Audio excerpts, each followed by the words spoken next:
Kanhaiya sir, you are a big inspiration for the youth. तो मैं youth के एक बहुत बड़े प्रॉब्लम पे आपसे पूछना चाहूँगा, दैट्स रिजर्वेशन, ऊंच नीच की खाई जैसे आपने कहा। So what are your views on switching the reservation policies from social status to economic status? See, this is the problem. I think you will just ask a question and you will get everything. It is not like that. My simple suggestion to you, you should study. And मैं कोई बड़ा senior बन करके आपको नहीं वैसे कह रहा हूँ, मेरा बस एक सजेशन है। आप चूंकि नौजवान हैं, आप पढ़िए। मैं भी जब आपकी उम्र में था तो मुझे यही लगता था। मुझे लगता था कि मुझे ज़्यादा नंबर आए हैं, किसी को कम नंबर आया है, उसको एडमिशन मिल गया और हमको नहीं मिल रहा है। ये इतना सिंपल नहीं है। अब आप मुझे इसको ना कॉन्टिन्यूटी में समझना चाहिए। अच्छा, अभी अगर 1947 नहीं होता तो 2018 होता क्या? ये तो कॉन्टिन्यूएशन में है ना। समाज ऐसे ही चलता है, इतिहास ऐसे ही चलता है, हर एक तरह की राज्य का, डेमोक्रेसी का, उसका एवोल्यूशन ही ऐसे हुआ है। मेरे माँ बाप नहीं होते तो मेरा अस्तित्व होता क्या, और उनके माँ बाप नहीं होते तो उनका अस्तित्व होता क्या। इसी तरह से चीज़ें आगे बढ़ती है। हम क्या करते हैं ना कि कई बार टाइम पीरियड को वायलेट कर देते हैं। जैसे हम आज यहाँ खड़े हैं और हमको लगता है कि हमारे साथ इनजस्टिस हो रहा है, लेकिन कंटिन्यूएशन में आप देखेंगे तो महिलाओं के साथ तो पिछले 3000 साल से इनजस्टिस हो रहा है ना। उसी तरीके से जो दूसरे मार्जिनलाइज सेक्शन के लोग हैं उनके साथ भी उतने ही सालों से इनजस्टिस हो रहा है। जिस लैंड को आज हम लोग कह रहे हैं कि this is the United India, Kashmir से कन्याकुमारी तक भारत एक है, लेकिन जब आप ट्राइबल लैंड में जाएंगे तो उनके साथ क्या हुआ है? कभी उनका अपना भी राज था, उनका अपना सिस्टम था, उनके अपने कल्चर थे। जब आज उनका यूनिफिकेशन हो रहा है, उसके यूनिफिकेशन का प्रयास किया जा रहा है, जिसको कहते हैं मेन स्ट्रीम में लाने का, जब तक उनके राइट को प्रोटेक्ट नहीं करेंगे तब तक वो इनसिक्योर फील करते रहेंगे।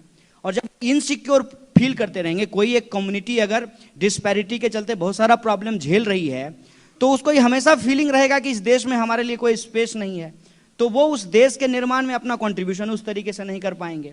इसीलिए भारत के भीतर जो डिस्पैरिटीज है उसके अलग अलग कारण हैं। उसका इकोनॉमिक, उसका एक फॉर्म है कि इकोनॉमिक है, कल्चरल भी है, उसका पॉलिटिकल भी है, सोशल भी है।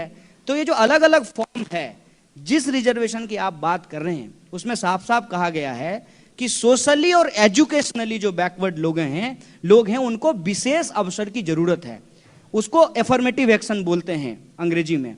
और एफर्मेटिव एक्शन जो है वो सिर्फ भारत की बात नहीं है, पूरी दुनिया में एफर्मेटिव एक्शन लागू किए जाते हैं। और भारत में भी एफर्मेटिव एक्शन लागू करने के अलग अलग पैमाने हैं। ऐसा नहीं है कि इकोनॉमी के आधार पर एफर्मेटिव एक्शन लागू नहीं किया जाता है। मैं आपको एक एग्जाम्पल देता हूं कि अगर कोई व्यक्ति JNK में जो जमीन है वो नहीं खरीद सकता है, आउट ऑफ JNK अगर कोई है, तो वो उनका एक तरीके का रीजनल डेवलपमेंट के लिए एक अफर्मेटिव एक्शन है, उसके राइट को प्रोटेक्ट करने के लिए है। जो शेड्यूल्ड एरिया होता है उसमें जाकर के लोग जमीन नहीं खरीद सकते हैं।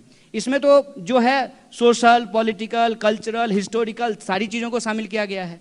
वैसे ही जब दिल्ली मेट्रो में उसका पहला बॉगी रिजर्व कर दिया गया तो वो जेंडर बेसिस पे जो है अफर्मेटिव एक्शन लिया गया है।